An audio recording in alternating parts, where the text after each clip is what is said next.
کتوں کا کہا نا کتے چھوڑو، اس کے آباء و اجداد بادشاہوں کے کتے نہلایا کرتے تھے۔ اس نے اپنے خاندان کا اظہار کیا ہے، اس نے اپنی فطرت اپنے خون کا بتایا ہے، اور کہا کہ رہ گیا ایاز تو یہ سید ہے، اور سید کربلا میں لٹے بھی گئے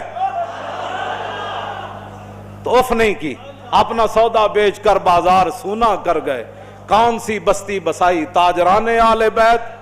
کیوں جی؟ تو یہ سید ہے۔ جب یہ کہا نا یہ سید ہے تو محمود غزنوی کرسی پر کھڑا ہو گیا، وہ کہنے لگا ایاز تو نے آج تک بتایا ہی نہیں میں آل رسول ہوں، اتنا ظلم کیا تو نے بتایا ہی نہیں آج تک۔